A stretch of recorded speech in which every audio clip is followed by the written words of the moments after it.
اصل معجزہ اس دور کے لیے، میں نے عرض کیا کہ اعجاز قرآنی کا وہ معجزہ کہ وہ فصاحت اور بلاغت کی معراج ہے، وہ یا تو اپریشیٹ کر سکتے اہل عرب، اور اہل عرب میں سے بھی حقیقت میں وہ جو قدیم جاہلی شاعری کے جاننے والے ہیں جو بہت کم رہ گئے ہیں، وہ جان سکتے ہیں کہ جب قرآن نازل ہوا تو کیوں زبانیں گنگ ہو گئی تھی، کیوں کوئی ایک شخص جھوٹ موٹ کو بھی مدعی بن کر نہیں آ سکا کہ یہ میں نے قرآن کی جیسی ایک کتاب یا قرآن جیسی ایک سورت یا قرآن کی طرح کے چند جملے میں نے موضوع کر دیے ہیں۔ لیکن دوسرا پہلو ہے فکر اور فلسفہ، اس کے اعتبار سے جس کا سب سے بڑا ثبوت اس دور میں علامہ اقبال، اور تیسرا پہلو ہے Islamic social sciences, political science, economics, sociology, اس میں جو کچھ قرآن نے دیا ہے جو آج بھی انسان کی رہنمائی کے لیے بہترین نظام ہے، اس نظام کو ہم سمجھے، اسے دنیا کے سامنے پیش کریں، تب در حقیقت قرآن مجید کا اعجاز سامنے آئے۔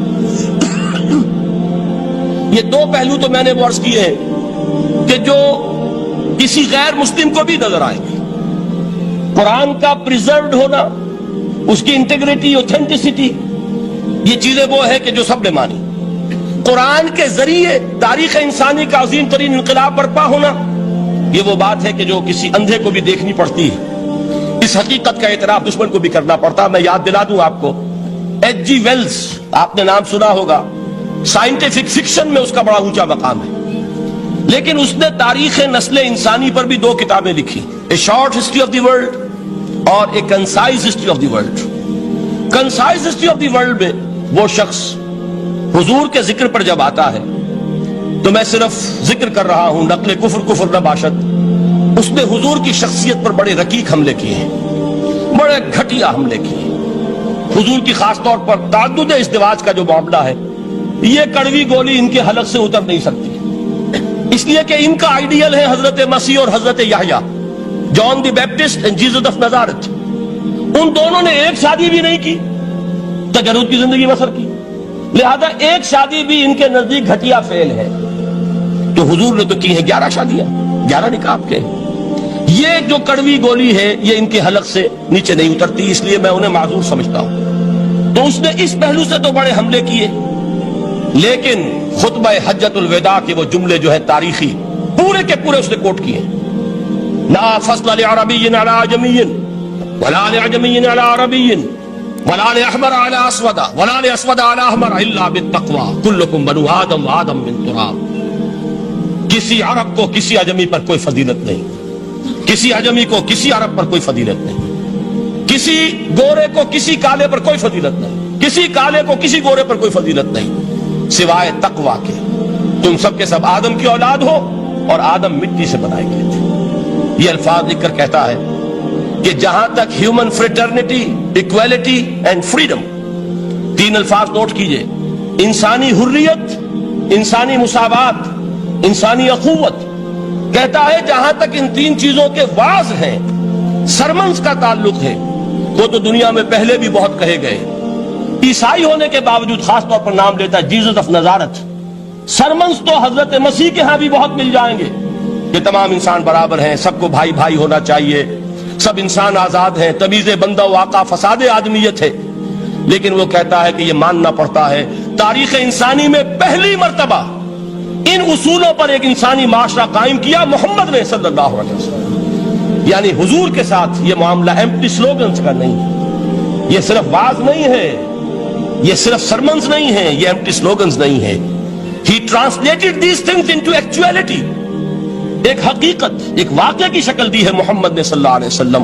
وہ معاشرہ پیدا کیا جس میں انسانی اخوت، انسانی مساوات اور انسانی حریت، یہ تینوں اقدار بتمام و کمال موجود تھی۔ یہی وجہ ہے اس صدی میں نوٹ کیجئے، گاندھی جی، موہن داس کرم چند گاندھی، جس کو آج پوری دنیا میں تسلیم کیا جاتا ہے، عالم عرب میں بھی مہاتما گاندھی کی بڑی عزت ہے۔ پنڈت نہرو کا کسی زمانے میں استقبال ہوا تھا ریاض میں، تو ہمیں بہت غصہ آیا تھا کہ مرحبا برسول السلام، welcome to the prophet of peace, یہ الفاظ تھے کہ جن سے پنڈت نہرو کا استقبال ہوا تھا۔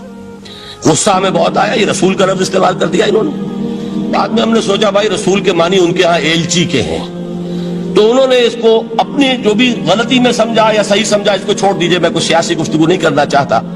انہوں نے سمجھا کہ یہ شخص اس وقت امن کا پیغام بر ہے، لہذا اس کو ویلکم کیا۔ بہرحال گاندھی جی کا جہاں تک معاملہ ہے، آپ کے علم میں ہے کہ پوری دنیا میں اس شخص کی عظمت کو تسلیم کیا گیا ہے۔ ہمارا معاملہ ہندوستانی مسلمانوں کا معاملہ یہ دوسرا ہے۔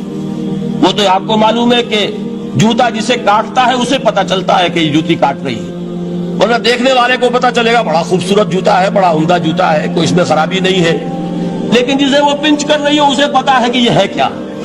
اس اعتبار سے ہمارا معاملہ علیحدہ ہے، لیکن دنیا کو وہ بہت خوبصورت اور بہت ہی اعلیٰ اور بہت ہی اونچی شخصیت ایک نظر آتی ہے۔ بہرحال ایک پہلو سے یقیناً ماننا پڑے گا اس کی عظمت کو، کہ ہندو قوم کے لیے اور ہندوستان کے لیے، اس کی آزادی کے لیے جو عظیم جدوجہد کی ہے، اس میں کوئی شک نہیں۔ میں اس وقت جو بات عرض کرنا چاہتا ہوں کہ 1937 کا تصور کیجئے۔ 1937 میں آپ کو معلوم ہے 1935 میں قانون بنا تھا، اور پہلی مرتبہ الیکشنز ہوئے تھے بر صغیر میں 1937، اور وہ ہوئے تھے صوبائی الیکشنز۔ ان کے نتیجے میں وزارتیں قائم ہوئی، مسلم لیگ نے بائیکاٹ کیا تھا الیکشن کو، لہذا پورے ہندوستان میں تمام صوبوں میں کانگریس کے وزراء کی وزارتیں بنی۔ ہریجن اخبار میں ایک مقالہ لکھا تھا گاندھی جی نے اس وقت، جس میں کہ ان کانگریسی وزراء کے سامنے نصیحت کے انداز میں یہ بات رکھی تھی کہ آج جب کہ آپ لوگوں کو اختیار مل رہا ہے اور حکومت، یہ پہلی انسٹالمنٹ تھی جو انگریزوں نے دی تھی ہمیں، سیلف رول یا ہوم رول کی پہلی انسٹالمنٹ تھی، تو جو بھی تمہیں اختیارات مل رہے ہیں اس میں میں تمہارے سامنے حضرت ابو بکر اور حضرت عمر کی مثال رکھتا ہوں۔ یہ ہے وہ بات کہ جادو وہ جو سر چڑھ کر بولے۔ عربی میں کہتے ہیں الفضل ما شہدت بہ الاعداء، اصل فضیلت وہ ہے جس کا کہ دشمن اعتراف کرے۔ مہاتما گاندھی اگر اعتراف کر رہا ہے کہ تاریخ انسانی کی عظیم ترین شخصیتیں حکومت کی سطح پر وہ ابو بکر اور عمر ہیں، تو ابو بکر اور عمر کس درخت کے پھل ہیں؟ وہ شجرہ طیبہ، شجرہ نبوت ہے کہ جس کے پھل ہیں ابو بکر اور عمر، جن کو تربیت دی ہے محمد نے صلی اللہ علیہ وسلم۔ تو معلوم ہوا کہ یہ چیزیں وہ ہیں کہ جس کا لوہا آج دنیا مان رہی ہے، لہذا ہمیں قرآن مجید کے اعجاز کے پہلو سے ان اعتبارات سے خود بھی توجہ کرنی چاہیے اور دنیا کو بھی ادھر متوجہ کرنا چاہیے۔ اب میں تبرکاً 3 مقامات سے میں نے آیات پڑھی ہیں، قرآن مجید کی عظمت کا وہ ادراک اور شعور جو ہمیں ہو سکتا ہے، ہم وہ کہ جو قرآن کو مانتے ہیں اللہ کا کلام، ہم اس بنیاد پر سمجھے کہ اللہ نے اپنے کلام کی کیا مدح کی ہے۔ اور نمبر 2 یہ فارسی کا ایک مصرع ہے کہ قدر گوہر شاہ دانت یا بدانت گوہری، ہیرے جواہرات کی قدر و قیمت یا بادشاہوں کو معلوم ہوتی ہے جو ان میں کھیلتے ہیں، اور یا یہ کہ جوہری کو جو ان کا کاروبار کرتا ہے، جانتا ہے، پہچان ہے، پرکھتا ہے۔ عام آدمی کو کیا پتا، اس کے ہاتھ پہ اگر کوئی آپ ہیرا رکھ دیں وہ سمجھے شاید کو کوئی کانچ کا ٹکڑا، اسے اس کے اندر کوئی فرق محسوس نہیں ہوگا۔ قدر گوہر شاہ دانت یا بدانت گوہری، کہ ہیرے جواہرات جو ہیں ان کی قدر و قیمت کا اندازہ یا بادشاہوں کو ہوتا ہے یا جوہری کو ہوتا ہے۔ تو قرآن مجید کا عظمت کا صحیح ادراک یا اللہ کو ہے یا محمد الرسول اللہ کو ہے صلی اللہ علیہ وسلم۔ باقی جو کچھ دنیا دیکھتی ہے وہ تو وہ ظاہر کا ایک پہلو ہے، وہ تاریخی حقائق ہیں جو میں نے آپ کے سامنے رکھے۔ باقی قرآن مجید کی عظمت کا کوئی صحیح ادراک ہو سکتا ہے یا وہ اللہ تعالیٰ کی زبانی اور یا ہوگا محمد الرسول اللہ صلی اللہ علیہ وسلم کے فرامین کی روشنی۔ اسی لیے میں نے 3 جگہ سے آیات پڑھی ہیں۔ ایک مقام سے سورہ رحمان کی ابتدائی 4 آیات، سورہ یونس کی 2 آیات، سورہ حشر کی 1 آیت، اور 3 احادیث نبویہ ہیں جن کا میں نے ذکر کیا ہے، اس لیے کہ تیسری جو ہے وہ بہت طویل حدیث ہے، وہ پوری میں اس وقت نہیں پڑھ سکتا تھا، اس کے صرف ابتدائی اور آخری کلمات میں نے اس وقت آپ کو سنائے۔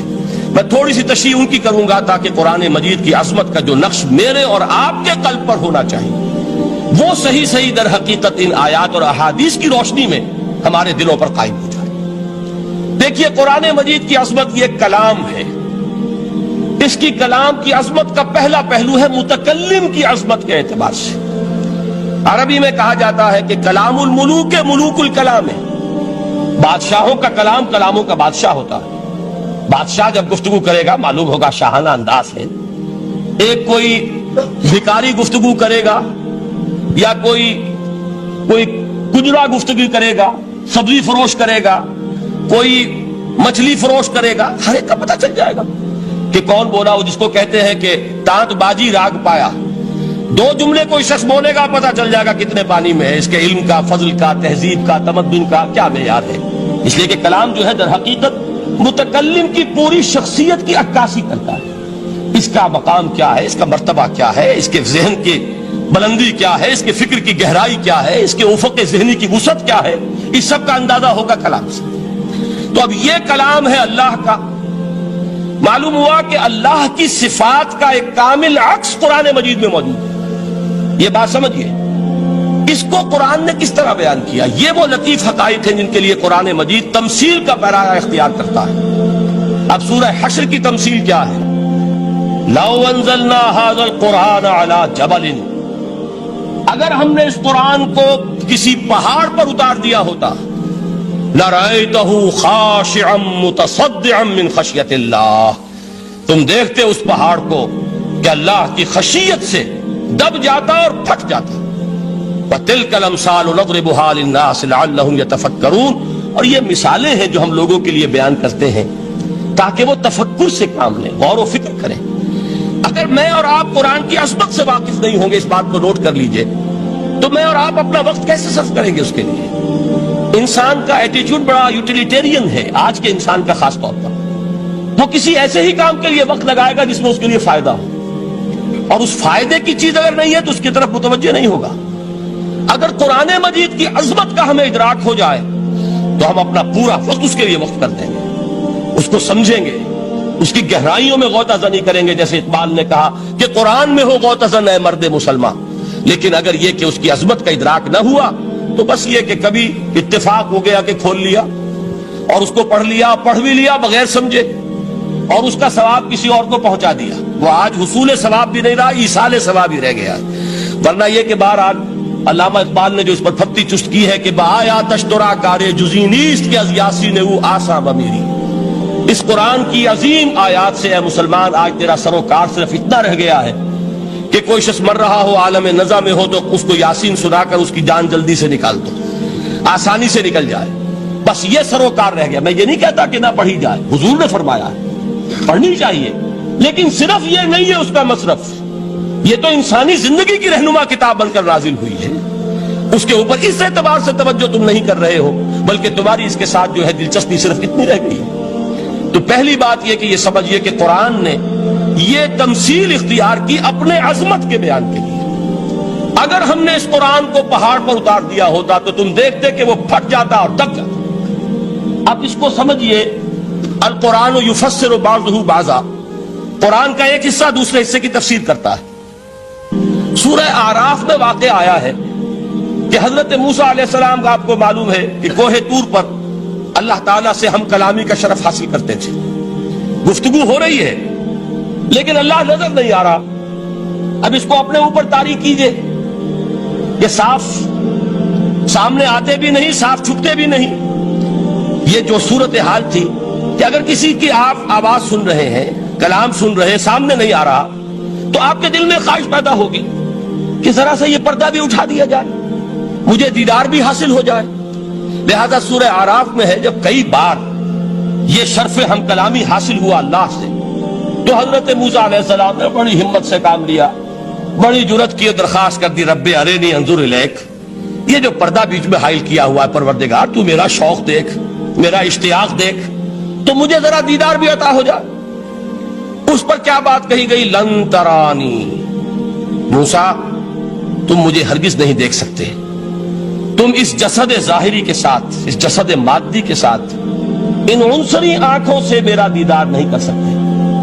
ولیکن انظر الی الجبل، دیکھو ہم تمہیں ایک مثال دیے دیتے، ذرا اس پہاڑ کی طرف دیکھو، ہم اپنی ایک تجلی اس پر ڈالیں گے۔ فإن استقر مکانہ فسوف ترانی، اگر وہ پہاڑ ہماری تجلی کو جھیل جائے، تحمل کر لے، تو تم بھی سوچنا کہ شاید ہمیں دیکھ سکو۔ اس کے بعد ہوا کیا؟ فلما تجلی ربہ للجبل جعلہ دکا وخر موسیٰ صعقا، جب اللہ تعالیٰ نے پہاڑ پر اپنی ایک تجلی ڈالی تو وہ پہاڑ جو ہے پھٹ گیا، اور موسیٰ، اب دیکھیے براہ راست تجلی موسیٰ پر نہیں ہے، یہ انڈائریکٹ مشاہدہ ہے تجلی ربانی کا کہ جو پہاڑ پر ہوئی ہے، اور پہاڑ کی جو کیفیت ہوئی ہے اس کے مشاہدے سے حضرت موسیٰ بے ہوش ہو کر گر گئے۔ وصعق موسیٰ، خر موسیٰ صاعقا. یہ ہے وہ مثال جو یہاں دی ہے قرآن کے لیے. لو انزلنا هذا القرآن على جبل لرأيته خاشعا متصدعا من خشیۃ اللہ. نتیجہ کیا نکلا؟ انفر کیجئے، استدلال، استنتاج. نتیجہ یہ نکلا کہ جو تاثیر تجلی ذات ربانی کی ہے وہی تاثیر کلام ربانی کی ہے. صرف یہ ہے کہ ہمیں اس کا شعور نہیں، ہمیں اس کا ادراک نہیں. یہ بالکل ذات کی تجلی کی جو تاثیر تھی وہی قرآن خود بیان کر رہا ہے کہ اس کلام ربانی کی. اس کو بھی علامہ اقبال نے خوب کہا ہے، فاش گویم آنچ در دل مزمرست. صاف کہہ دیتا ہوں جو کچھ میرے دل میں ہے. این کتابیں نیست چیزیں دیگر است. اسے کتاب نہ سمجھ بیٹھنا قرآن کو، یہ کتاب نہیں ہے، کچھ اور ہے. کچھ اور کیا ہے؟ مثل حق پنہاؤ ہم پیداستو زندہ پائندہ گویاستو. یہ تو جیسے اللہ تعالیٰ کی ذات ہے، مثل حق، ذات حق سبحانہ و تعالیٰ کی طرح یہ زندہ ہے، پائندہ ہے. مثل حق پائندہ گویاستو، یہ جو ہے زندہ ہے، یہ متکلم ہے، کلام نہیں ہے. کل صفات ربانیہ جو ہیں ظاہر اور باطن، مثل حق پنہا، ظاہر و پنہا، اور حی و قیوم جیسے اللہ کی ذات ہے، وہی صفات اس کلام کی ہیں. اور اس کے بعد وہ شعر آیا تھا جو میں پہلے سنا چکا ہوں، چوں بجاں در رفت جاں دیگر شود. جب یہ قرآن کسی انسان کے اندر سرایت کر جاتا ہے، اس کے دل پر نازل ہوتا ہے. دیکھیے یہ الفاظ آپ کو کہیں اور نہیں ملیں گے.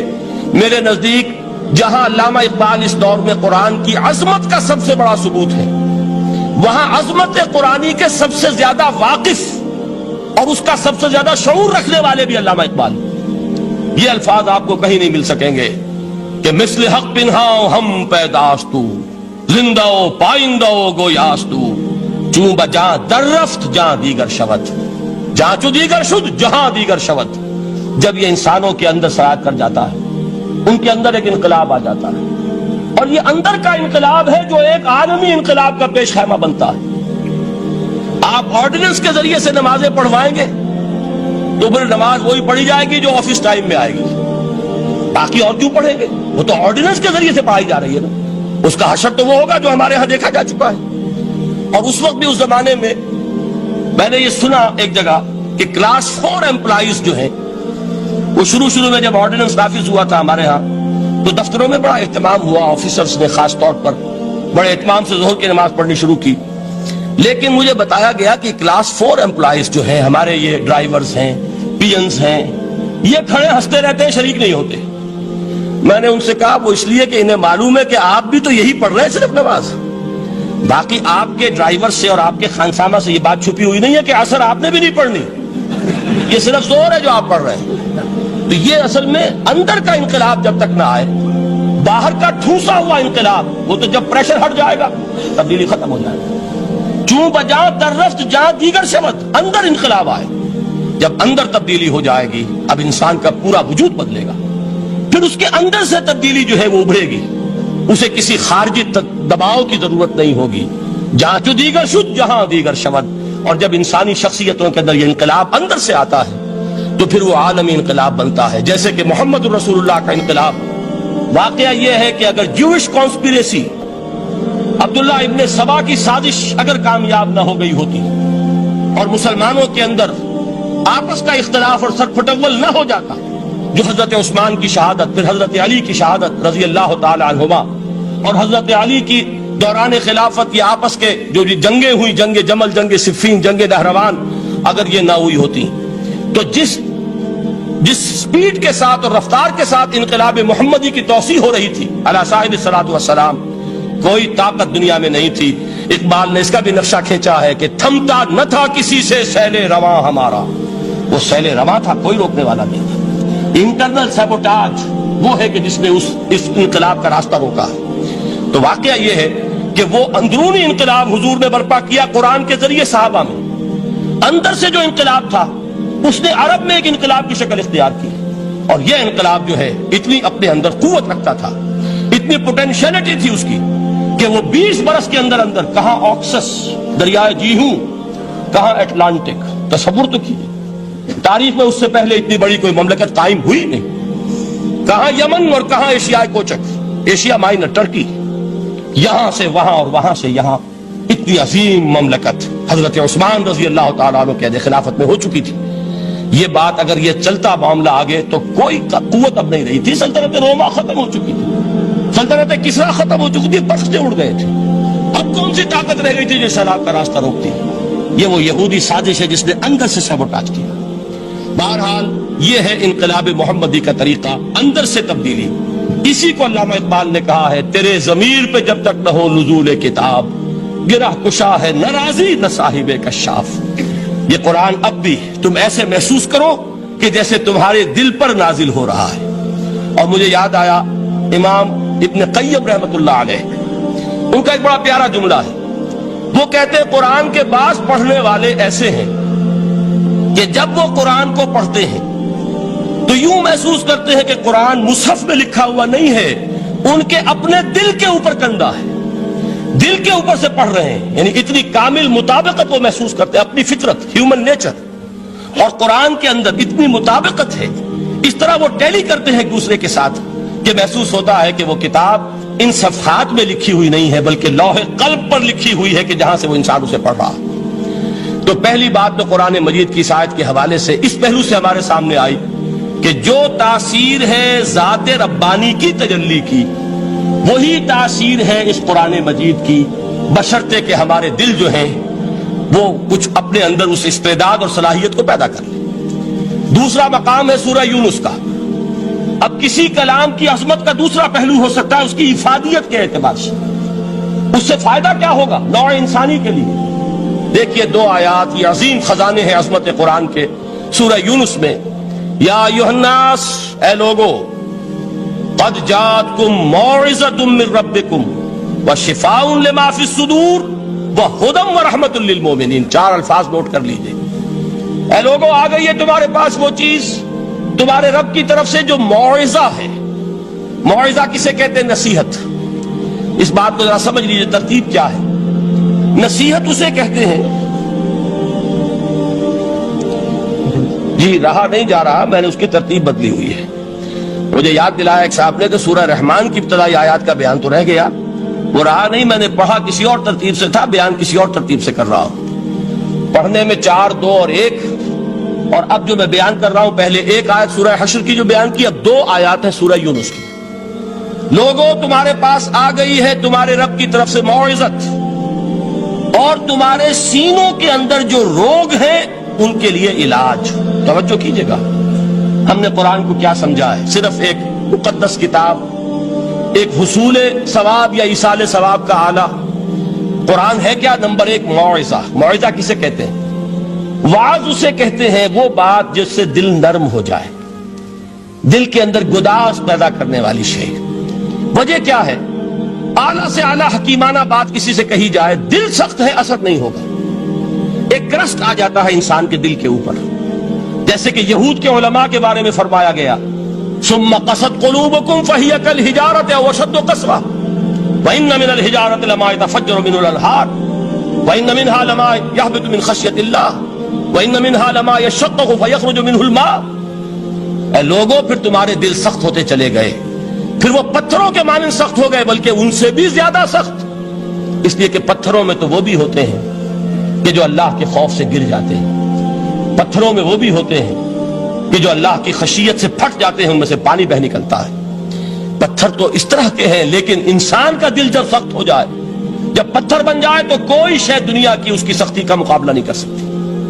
پہلے اس سختی کو نرم کریں گے، جیسے زمین ہے چٹیل زمین، اس زمین کے اندر ہل چلے گا تو بارش جو ہے فائدہ دے گی، اس کو آپ زمین کو نرم کرتے ہیں تاکہ وہ بارش کو جذب کرے، ورنہ چٹیل زمین ہے سخت، وہ پانی بہ جائے گا اور وہ زمین کے اندر جذب نہیں ہوگا۔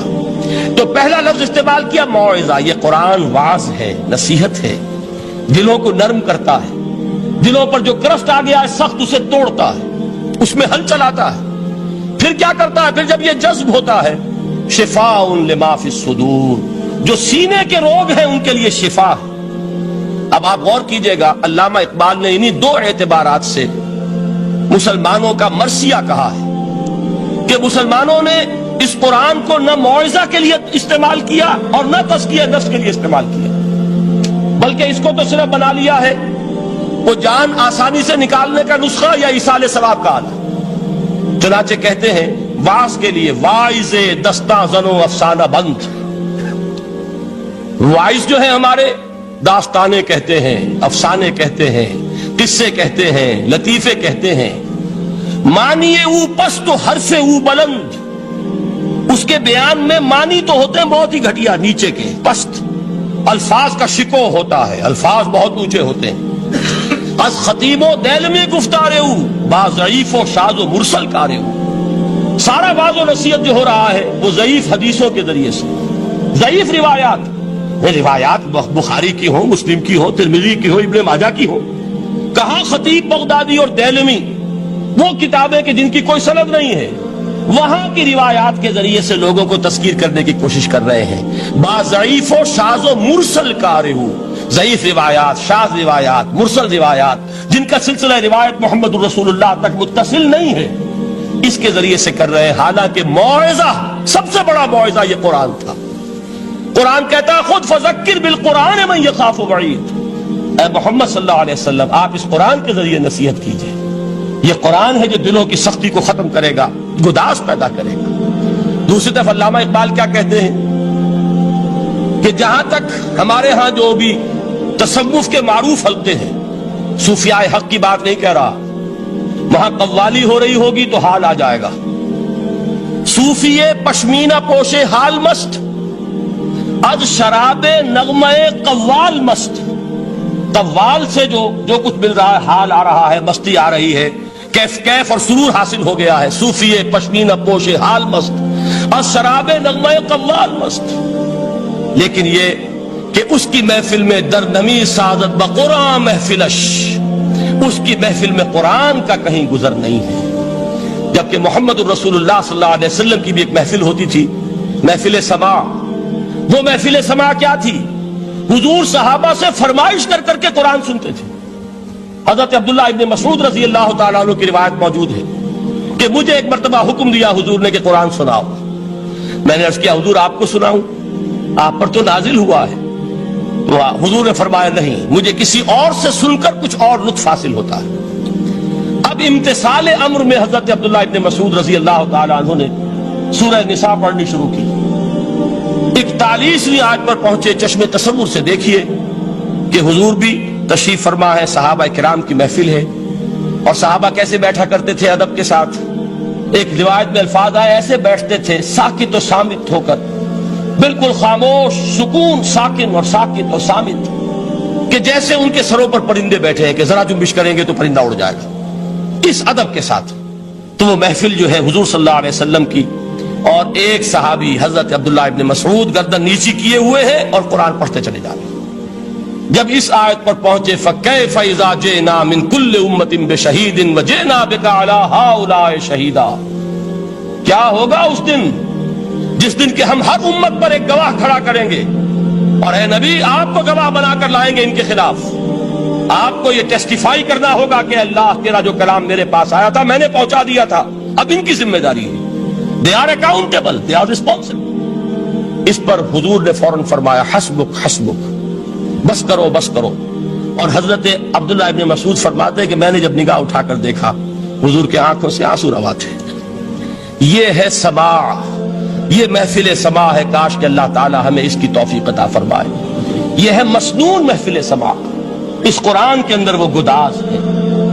آیا کہ نہیں 7ویں پارے کی بالکل آغاز میں وَإِذَا سَمِعُوا مَا أُنزِلَ إِلَى الرَّسُولِ تَرَىٰ أَعْيُنَهُمْ تَفِيضُ مِنَ الدَّمْعِ مِمَّا عَرَفُوا مِنَ الْحَقِّ يَقُولُونَ رَبَّنَا آمَنَّا فَاكْتُبْنَا مَعَ الشَّاهِدِينَ۔ تو یہ ہے دوسری چیز کہ در حقیقت تزکیہ نفس کا ذریعہ یہ قرآن ہے۔ سینوں میں جو روگ ہیں، حب دنیا، حب مال، حب شہرت، حب اقتدار، جس کو کہ ایڈلر کہتا ہے دی ارج ٹو ڈومینیٹ، میرا غلبہ ہو، میرا تسلط ہو، میں نمایاں ہو جاؤں، میری حکومت بن جائے، اختیار میرے ہاتھ میں آ جائے، دی ارج ٹو ڈومینیٹ۔ یہ ساری ارجز ہیں ہماری در حقیقت جس سے فساد رونما ہے۔ یہ حب مال ہے جس کی وجہ سے ہمارے اندر تنافس ہے۔ الہاکم التکاثر حتی زرتم المقابر، یہ کثرت اور بہتات کی طلب تمہیں غافل کیے رکھتی ہے یہاں تک کہ قبروں تک جا پہنچتے ہو۔ آنکھ انسان کی کھل نہیں پاتی. جس کے پاس 10 نسلوں کے لیے کھانے کو موجود ہے اس کی بھی حرص جو ہے اور مزید کا لالچ جو ہے وہ ختم نہیں ہوتا. یہ چیزیں ہیں اصل روگ. ان دلوں کے روگوں کا اور سینوں کے اندر کے ان امراض کا علاج قرآن. یا ایھا الناس قد جاءتکم موعظۃ من ربکم وشفاء لما فی الصدور. اب جب یہ دو چیزیں ہو جائیں گی اب تیسرا لفظ ہے ہدن. ہدایت بیکار ہے جب تک دل میں گداز نہ ہو. ہدایت بیکار ہے جب تک کہ نیت درست نہ ہو. کوئی شخص بڑا عالم ہے لیکن اپنے علم کو اس نے ذریعہ بنایا ہے دنیا کمانے کا، تو در حقیقت یہ قرآن اس کے حق میں ہدایت نہیں ہے، اس کے حق میں عذاب خدا بندی کا ذریعہ بن رہا. حضور نے خود فرمایا القرآن حجت لک او علیک. یہ قرآن یا تمہارے حق میں حجت ہے یا تمہارے خلاف حجت بنے گا قرآن کے قیامت کے دن. اس لیے کہ ایک شخص اس کو دنیا کمانے کا ذریعہ بنا رہا ہے، ایک شخص اس کو شہرت کے حصول کا ذریعہ بنا رہا ہے، ایک شخص علم کو ذریعہ بنا رہا ہے دنیا میں نمایاں ہونے کا، اپنی تعریف کا. حضور نے فرمایا کہ قیامت کے دن سب سے پہلے 3 افراد کا معاملہ پیش ہوگا عدالت خدا بندی میں. ایک وہ جو بڑا عالم سمجھا جاتا تھا، اس سے بڑا علم پھیلا. دوسرا وہ جو بہت صاحب ثروت تھا، اس نے بہت خیرات کے کاموں میں پیسہ لگایا. تیسرا وہ جو دنیا میں شہید سمجھا جاتا تھا کہ اللہ کی راہ میں جنگ کرتے ہوئے جان دیا. اللہ ان تینوں سے جو اس کو نعمتیں دی تھی ان کا ذکر کر کے پوچھے گا کہ میں نے تمہیں یہ دیا، تمہیں یہ دیا، تمہیں یہ دیا، تم کیا کر کے لائے؟ وہ شہید کہے گا کہ اللہ میں نے تیری راہ میں جنگ کی اور اپنی جان دے دی تاکہ تو راضی ہو جائے. اللہ فرمائے گا کذبت، تو نے جھوٹ بولا. انک قد قاتلت لان یقال جریء، تو نے تو یہ جنگ اس لیے کی تھی کہ کہا جائے کہ بڑا جری ہے، بڑا بہادر ہے. یہ لوگوں سے بہادری کے تمغے لینا تمہارا مقصود تھا. وقد قیل، وہ کہا جا چکا ہے، اب یہاں تمہارے لیے کچھ نہیں. اور فرشتوں کو حکم ہوگا اور وہ اوندے منہ اس کو گھسیٹتے ہوئے جہنم میں جھونک دیں. دنیا میں شہید سمجھا جا رہا ہے، آخرت میں جہنمی. یہی حال اس عالم کا ہوگا، یہی حال اس دولت مند کا ہوگا. تم نے یہ علم پھیلایا تھا کہ تمہارے علم کا چرچا ہو جائے، تمہاری شہرت ہو جائے، لوگ تمہاری دستبوسی کرنے لگیں، لوگ تم سے جھک کر ملیں. وہ دنیا میں ہو گیا، تمہارا مطلوب مل چکا، تمہارا مقصود حاصل ہو چکا، اب یہاں کچھ نہیں. تو جان لیجئے کہ جب تک دلوں کے روگ درست نہ ہوں علم بیکار ہے، ہدایت قطعاً غیر مفید ہے. پہلے دلوں کا کرست اترے، اس کی سختی دور ہو، یہ ہے موعظہ. دلوں کے اندر سے حب جاہ، حب دنیا، حب مال نکلے، یہ ہے تزکیہ. شفاء لما فی الصدور، اب ہدایت خدا بندی. اب راستہ آپ دیکھیں گے اور اس راستے پر چلیں گے. یہ ہدایت جو ہے دنیا میں، یہی آخرت میں رحمت کی شکل میں ظاہر ہوگی. جنہوں نے اس قرآن کی ہدایت سے فائدہ اس دنیا میں اٹھایا، آخرت میں رحمت خدا بندی کی بدلیاں ان پر سائے کریں. ایک حدیث میں تو باقاعدہ الفاظ آئے ہیں کہ سورہ بقرہ اور سورہ آل عمران یہ 2 بدلیوں کی صورت میں ظاہر ہوں گی میدان حشر میں، اور ان لوگوں پر سایہ کریں گی کہ جن کو ان سے بڑی محبت تھی. یہ 4 الفاظ نوٹ کر لیجئے اسی ترتیب کے ساتھ. یا ایھا الناس قد جاءتکم موعظۃ من ربکم وشفاء لما فی الصدور وہدی ورحمۃ للمؤمنین. قل بفضل اللہ وبرحمتہ، اے نبی کہہ دیجئے یہ اللہ کا بڑا فضل ہے، لوگوں سمجھو. اس کی بڑی رحمت کا ظہور ہوا ہے اس قرآن کی شکل میں. اس کی رحمت کا مظہر عتم قرآن ہے، اس کے فضل کا سب سے بڑا ثبوت قرآن ہے. فبذالک فلیفرحوا، اس پر انہیں خوشیاں منانی چاہیے. اترانا ہے تو اس پر اترائیں کہ اتنی بڑی دولت ہمارے پاس ہے، اتنا بڑا احسان ہے جو اللہ نے ہم پر کیا ہے. فبذالک فلیفرحوا هو خیر مما یجمعون. جو چیزیں یہ جمع کرنے کی فکر کر رہے ہیں ان سے کہیں زیادہ قیمتی ہے. اگر آپ کو ہماری ویڈیو اچھی لگی ہو تو ہمارے چینل کو سبسکرائب ضرور کریں. ڈاکٹر اسرار احمد رحمت اللہ علیہ کی وفات کے لیے سورہ فاتحہ پڑھ کر کامنٹ میں آمین لکھیں. شکریہ.